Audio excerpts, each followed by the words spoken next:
for those of us who were not maybe available for those, would you mind briefly going over your family history and a little bit of your story, just so we can get a good idea of where you're coming from?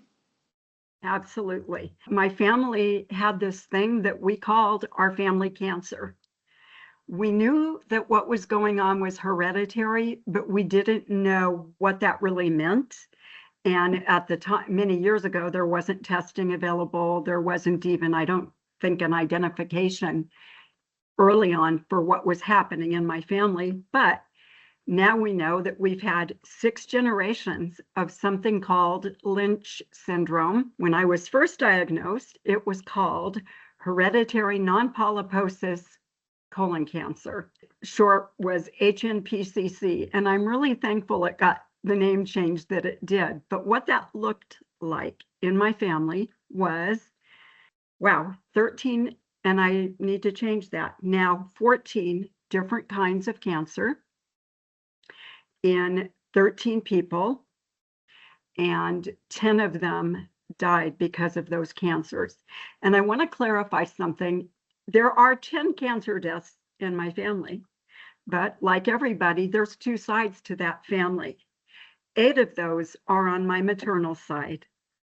And so technically we have 8 cancer deaths due to Lynch syndrome, 10 cancer deaths total in my family. I always say 10 cancer deaths because we lost 10 people to cancer, regardless of which side of the family that was on. But it took me a lot of years and a lot of doctor's appointments and a lot of fighting for myself with insurance HMOs and physicians that didn't understand and things like that before we finally had a diagnosis and finally had genetic testing. And I think the best part of my story is it's before and after. Before genetic testing, 10 people in my family died of cancer. Since genetic testing, mine, which led to something called cascade testing, which means everybody else got tested, well, almost everybody else, 0 cancer deaths in my family. And that's such an incredible picture of how important genetic testing is. People talk about knowledge is power. Well, it's only powerful if A, you choose to use it, and if you then act on it. Like, it wasn't enough to find out, oh, I have this thing called Lynch syndrome. It's Colon Cancer Awareness Month, so let's talk about colon screening. I've probably been scoped between colonoscopies and upper endoscopies over 50 times. I lost count and quit keeping count a long time ago. That screening has been life-saving for me. I have now been stopped, it's amazing, 6 times in the precancerous stage. 6 times I would have had cancer and didn't. That is amazing. My son got his first colonoscopy at 21. We didn't know we had this then, but we knew we had, at the time, 8 cases of colon cancer in our family. Mm-hmm. And my cousin had passed away at 31 of colon cancer. And at that time, our doctors said, y'all need to start getting colonoscopies 10 years younger than the youngest colon cancer in your family. Mm. So happy 21st birthday, Chris. You get to drink colonoscopy prep. He did not drink it on his 21st birthday, but it was definitely not what most 21-year-olds are doing. Amazingly, I'll never forget the day I sat down across a desk from the doctor and heard the words, "You have this thing that's been killing your family." And the very first words out of my mouth were, "Oh God, please don't let Chris have this." And I am thrilled to say, in my opinion, the best part of my story is that my son, the only baby I carried full term, did not inherit this. And good for him. The best news ever. And of course, his response when he finally found out was, I didn't need 10 years worth of colonoscopies.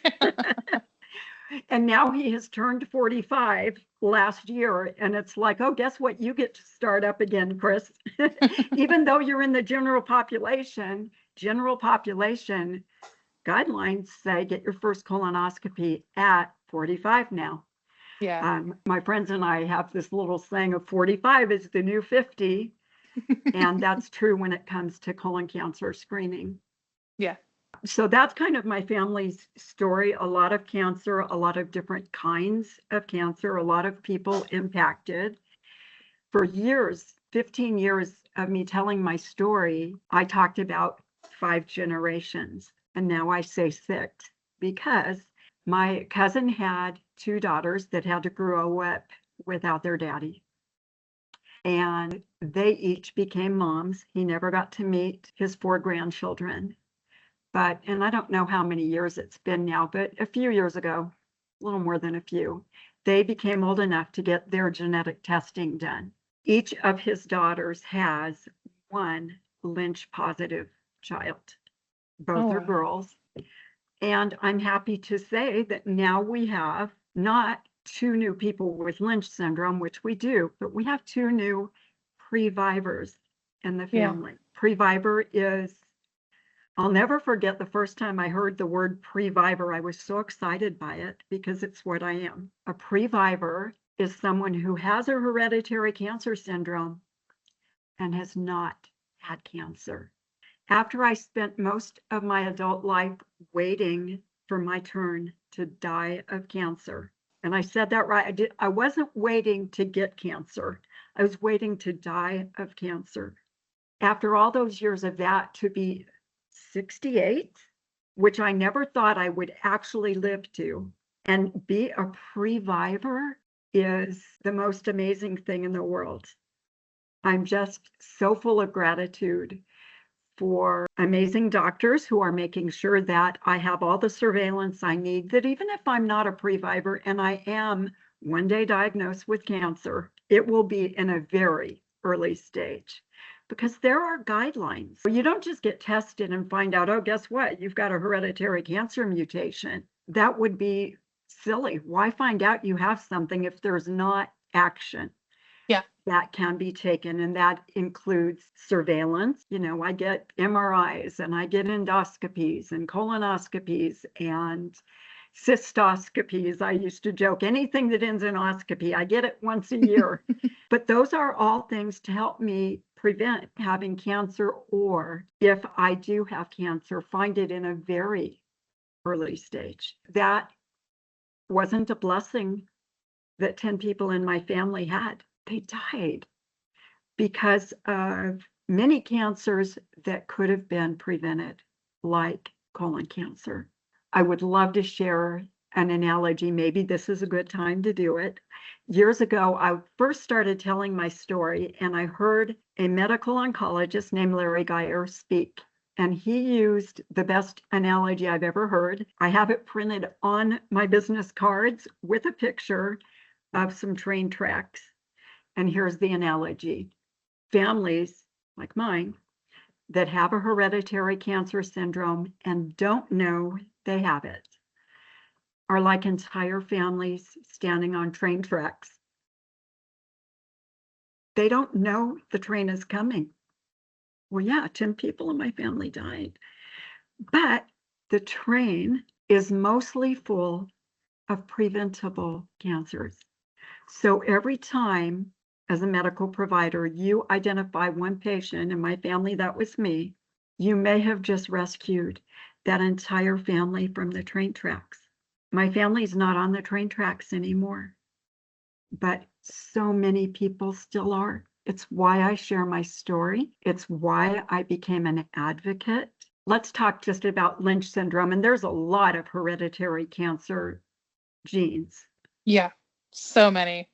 So many. But let's just talk about mine, especially since our biggest risk is colon cancer, and it's that month, it's March. Let's talk about that a little bit. Lynch syndrome, the prevalence is 1 in 279 people. And yet it is believed that only 5% have been identified. That is a lot of people standing on train tracks. whose lives could be completely changed by a simple saliva or blood test. Mm-hmm. Everything changes when you have the knowledge that changes everything for your family. And I cannot know that and not share it. It took me 3 years. Even after it took me 10 years to find out, oh, there is a thing called hereditary cancer. But then I spent 3 years telling my doctor, no, I don't want genetic testing. That's crazy to me now. It isn't crazy when I look back and I know what I knew then. And I think, telling that part of my story. One of my dearest friends, Kathy Baker, the founder of My Faulty Gene, said no to genetic testing a lot longer than me for 9 years. And this is not an uncommon thing. So why do people say no? I believe it's because of a lack of education and understanding of how this test would benefit them. And I think it's fear. In my case, I had already had some precancerous things happen years earlier. So I knew I had it, whatever it was. And I did not want to be given the piece of paper I thought was going to be my death sentence. My son was already getting colonoscopies regularly, so I thought he was being protected. So what changed? My doctor had a much lengthier conversation with me, asking me, why are you saying no? And then explaining to me why I needed to know the truth. And what that looked like was her saying, Diane, number one, if you have this, you're at risk for more than the 2 cancers I'm screening you for every year. You're not getting enough management. Number 2, if we find out you have this and you get all the management you need, this could be life-saving for you and your family. It had never occurred to me that my life could be saved by genetic testing. The minute I saw that, it was like a no-brainer. Of course I need testing. But we hadn't had that conversation before, and I didn't understand that it wasn't this big, scary thing. And one of the things I learned, and I say as often as possible, to people who are on the fence about genetic testing. So you've been told you really need genetic testing. We think that's the cause of the breast cancer in your family at a young age, or the colon cancer, or whatever your family history looks like. You've been told by a medical provider or a genetic counselor, medical provider, you need genetic testing. And you're thinking, no, I don't want to know. Here's the problem. If you have a hereditary cancer genetic mutation, you have it already. You were born with it. You shouldn't be afraid of knowing that, because knowledge is going to lead to you being able to do something about it. What you should have been afraid of all along, what I should have been afraid of, was having a hereditary cancer syndrome and not knowing. Yeah. Which means I'm walking around doing nothing, and I'm a ticking time bomb for cancer to happen. And that's what happened to my family. Knowing changed everything in really amazing ways. And it's not a fearful thing. I've had in the last 2 weeks 2 incredible, quote unquote, chance conversations. I don't think they were chance, but one was with an attorney friend. He just out of the blue blurted, I have Lynch syndrome. And he didn't remember that's what I have. He was in cancer treatment and he says, I have Lynch syndrome. And I was so stunned that I didn't even speak. And my husband's on speakerphone and he hears this and he said, Diane, he just said he has Lynch syndrome. Did you hear that? And I said, I heard it. I was stunned. Well, it turns out he had been diagnosed 1.5 years earlier. And that was a really good thing. His family needed to know that. But he did not know what that looked like for all the cancers he was at risk for. He thought he just needed to go get his annual colonoscopy and his PSA. He thought he was at risk for colon and prostate cancer. I said, no. With Lynch syndrome, we're also at risk for pancreatic cancer. I get my pancreas looked at every year. He didn't know that. He's now got an appointment with my doctors at City of Hope. so that he can be managed properly, and so can his family. And then yesterday, I went for a completely different doctor appointment with a doctor who knows all about my advocacy. Mm-hmm. And he finished with all my medical care. And then he leans forward and he says, "Can I talk to you about something?" Sure. And the next thing I know, he's telling me about his best friend who's been diagnosed with stage 3 colon cancer Mm. and has not had genetic testing, but has been told he needs it. And I said, "Oh boy, will you please have him get in touch with me? Let's have a conversation about this." He didn't realize how important it was, not just to him, but to his family, siblings, children. Like, this could change everything. Years ago, I met a man who has Lynch syndrome. Mm-hmm. He found out he had it after a cancer occurrence. His kids got tested. They were in their late 20s. His daughter went in for her first colonoscopy, which she should have had at age 20, but didn't know. Yeah. She had colon cancer in a very early stage. She's doing great because all she needed to do was have that cancer removed. And what he told me is, my genetic testing saved my daughter's life. Who knows when that cancer would have been found? She wasn't having symptoms. Mm-hmm. And I've heard that multiple times. I've got friends like Kathy Baker, who went in for preventive surgery because of their risk. She has a BRCA mutation. Mm-hmm. And when they removed her ovaries, oh, guess what? She had the early stage of ovarian cancer. Genetic testing absolutely probably saved her life. And I hear stories like that all the time. One of the things you mentioned that I wanted to make sure is Lynch syndrome, as you well know, is not just colon cancer. And the same thing with BRCA 1 and 2. It's not just breast cancer. So at the very minimum, I do appreciate you pointing that out as an advocate of, yes, these are commonly known genetic variations linked to very specific cancers. But if you have this genetic variation, you need to be caring about your health across the board. Another thing that you've mentioned that I always appreciate to hear from you is how lucky you feel to age. I think that's something particularly women need to really embrace. And it's a little unfortunate that only previvors and survivors tend to have that really to heart of how lucky it is to age, to see your family age, and to see all of the benefits of caring about your health can bring. And I just always really appreciate that you bring that up. My mom died the day after her 56th birthday.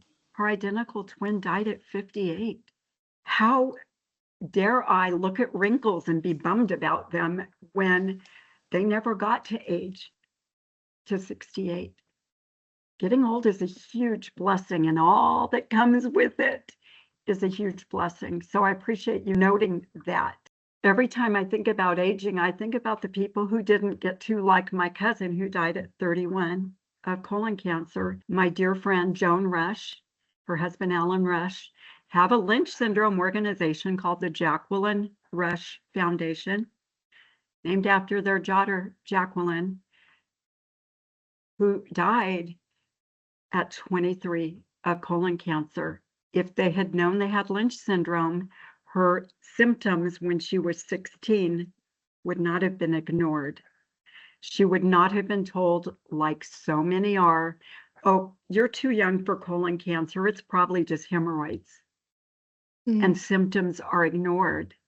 When genetic testing had been done and their family knew they had this, her outcome would have been very different.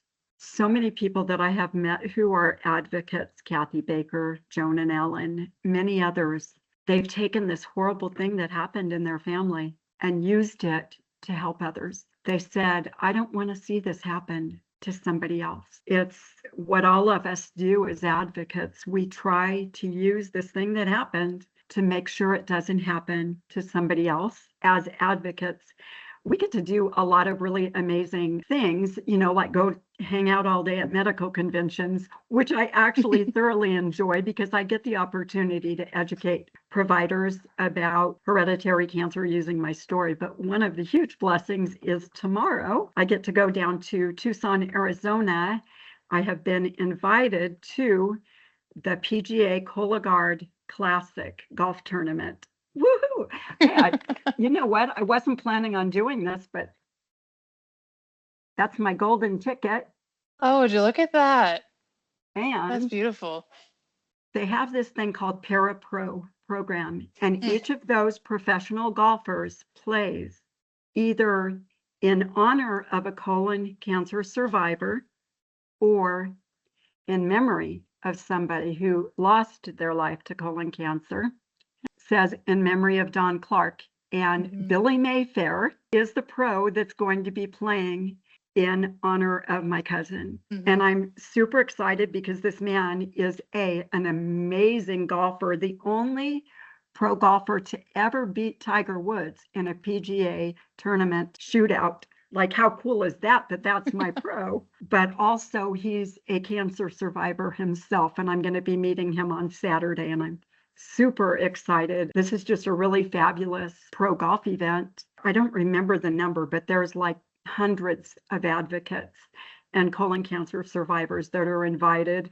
I'm not really excited that even though I live in Arizona, we decided that there wouldn't be spring this year. It's still winter. It is still winter, and it is going to be 100 degrees in Tucson this week. Goodness. Yeah. Woohoo! No, thank you. I hope you get plenty of water, plenty of shade, plenty of lemonade. I've got a hat. I've got the little fan. You've touched on quite a bit of it already, but what is your life now post-testing as an advocate, particularly as a Previvor? Well, we've already talked about Previvor is like my favorite word, and I'm so grateful that I get to be one. You know what? It's been enough years now, 19 since I was diagnosed, that fear is no longer a part of my life. But I will say the first couple of years were scary. I had anxiety, every little ache or pain. I thought, oh no, do I have cancer? But I don't have that anymore. I do get the occasional, what we call in the cancer community, scanxiety, which is when I'm going to go get all my scans every year. There's usually about a week where I get nervous and think, oh no, what if now is the time I'm going to get bad news? But I've had so many years of good news that I'm not afraid anymore. And I even know that yeah, I might find out one day I have cancer, but I don't think it's going to be at anything other than a very early stage. So I feel empowered.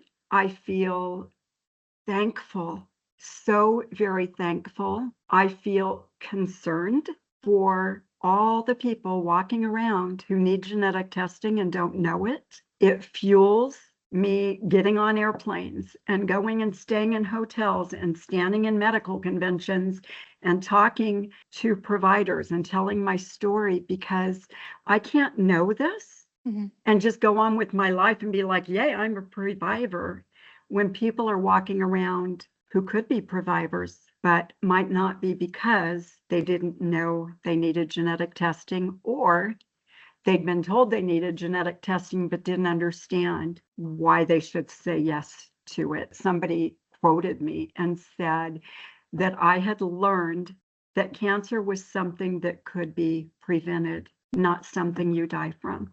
And I believe that now.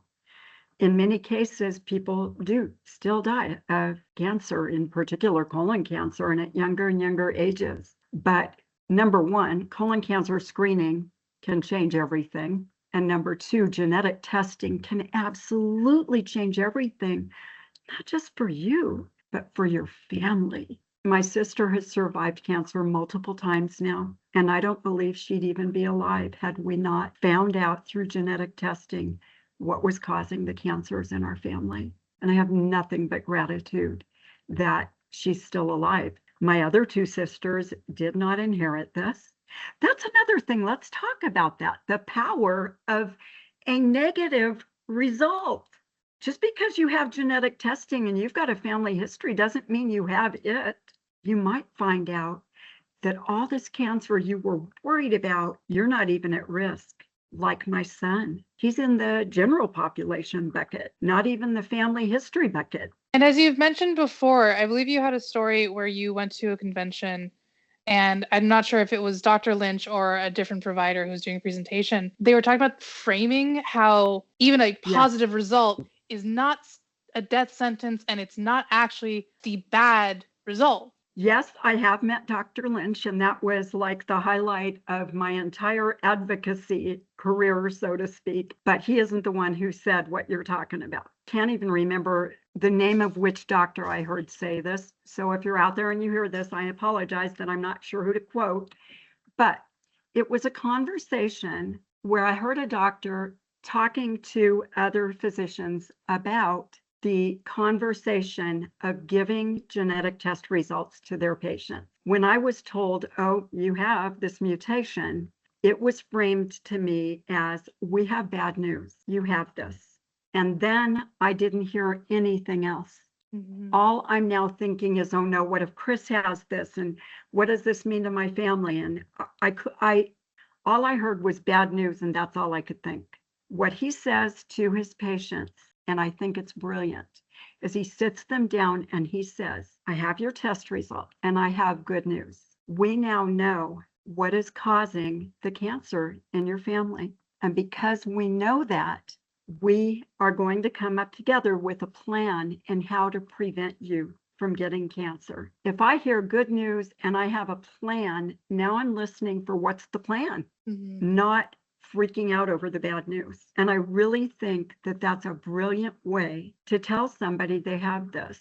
Obviously, it isn't really great news. You have a horrible thing, but you were born with it. The good news is you've had this your whole life, but the good news is now we know you have it. We can do something about it. And that is great news. I know one other thing I really did want to mention. A lot of people find out they have a mutation, and then they are the one, like I was, who have to make all the phone calls. I know what's causing the cancer in our family because I have it, and you need genetic testing, and here's all the things my doctor told me. It's not an easy conversation. Some of those conversations for me were easier than others. None were easy by any stretch, especially because I'm not a doctor. I don't know all of the things. And back then I didn't know anything other than I had it. And I needed lots of colonoscopies and endoscopies in my future. I really didn't understand. A lot of family members say no to genetic testing, even though they know there's a mutation in their family, because of the same thing, fear and lack of understanding. And cascade testing, the testing of family members, is so important. It's so important that my friend Kathy Baker of My Faulty Gene really was putting her mind to, how can we change that? She's a problem solver. And her idea was this: let's do a bunch of videos of people who have a hereditary cancer mutation telling their story, talking about how genetic testing saved their life. She interviewed me and I did one of her videos, and that's how we met. And then now I'm on her advisory board. We've become dear friends. I love her mission. I love everything that My Faulty Gene does. If you're interested in watching these videos, and there are, I'm in trouble now because I can never remember how many, but because she's always adding to it. They are listed by gene.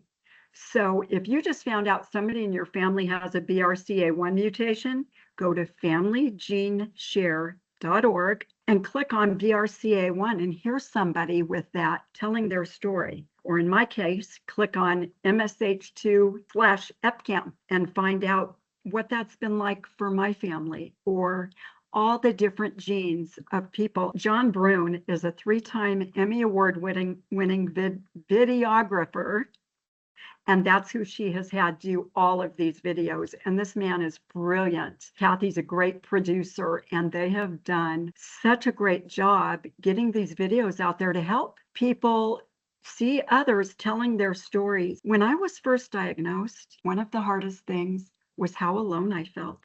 And this was before there was anything on the internet about hereditary cancer. Facebook didn't even exist at the time. And, like I would go into like these chat rooms, which was back in the day, with other people because I felt so alone and I was hungry for information. That is not the case now. Social media is full of information. I've got a dear friend named Krista Brown, who's an oncology nurse who has a Instagram thing called Cancer Prevention Coach. And she's got her master's degree in nutrition. And she has a mutation herself and is just brilliant with the information she puts out there. There are so many advocates putting out really great content for people like me. And don't let yourself feel alone because you're not. There are so many of us who are raising their hands saying, I'll talk to you, like me talking to my doctor yesterday and saying, have your friend call me. One of my family members, when she was first diagnosed, much younger than me, she was 18 at the time, told me, I really should be more afraid, but I'm not. I know I'm just going to have to do what you and my mom do, go get a colonoscopy every year and an endoscopy and a cystoscopy and the things that I need to do to catch cancer in an early stage or prevent it. At the time, I think I was 50 something, and she was like, you're old and you've never had cancer. And she didn't, it wasn't insulting. It was like, me being old and not having cancer and being Previvor brings hope to somebody who's 20 and just found out they have this thing and they're terrified of it. Mm-hmm. Because you have a hereditary cancer mutation does not mean you have 100% risk of cancer. Depends on what your mutation is, what different risks there are, but none of them are 100% that I know of. And it is amazing that most of these are preventable cancers. Most of these, there's management, and there are prevention tools to save your life. So I want to say, Chris, I'm so grateful for my time getting to know you in the last year. And I want to talk about that hereditary cancer analogy with the train tracks. I always think about that and think I love superhero movies, and my husband retired from the motion picture industry.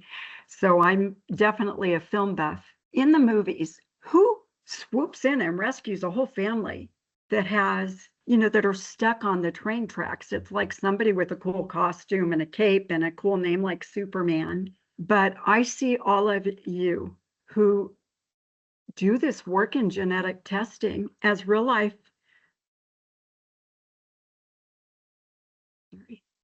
superheroes, rescuing families like mine from the train tracks.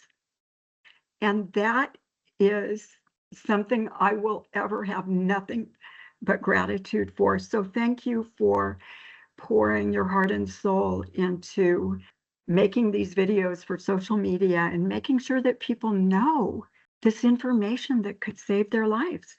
So now next time you drive past a train track, you can think about what's your superhero name. Thank you. Thank you. Thank you for all of the support you offer to people in genetics, but more importantly to all of the people who are in a similar position to you or might be somewhere down the line. Thank you for being an advocate and being available for people the way that you are. The awareness and just being part of the bigger effort with us and sharing your story with us to help us do all of that. Yes. I've been given a gift. How could I not share that? I mean, I guess I could say no to sharing that, but it's not who my grandma and my mama raised me to be. Yes. My grandma got diagnosed with colon cancer at 37. She was a widow raising 4 little kids by herself when most women didn't even work, like back in the late 30s. She just was, like told her doctors, I don't care what it takes to make me be okay, but I can't have my children be orphaned. And God bless her. She actually did live to a long age. She was 37 when she was diagnosed. She had an ostomy, which if you don't know what that is, look it up. But, she didn't get to go number 2 like everybody else. She had a bag. And it wasn't an easy situation. It's how I knew there was something called cancer, because she always wore certain clothing to hide that. And she never spent the night. because she needed to go home and take care of things. So that's how I learned that there was something called cancer. But God bless her, she lived for 50 years with that ostomy, 50 years, and has always been my hero. She just was like, I don't care what it takes. You need to make me a survivor. And survivor she was. She was 87 before she got cancer again, which is just, I think, because of her ornery feistiness. She was quite the little tiny 4 foot, like 10 woman with just the biggest heart of gold. And I like to think that a lot of me being the fighter that I am came from her, came from my mom, came from my mom's twin sister. I'm just grateful. So thank you for saying that. I appreciate it. Of course. Thank you again for your time. I think that is all we have time for today, and it's a wonderful place to leave off. Thank you again. Thank you.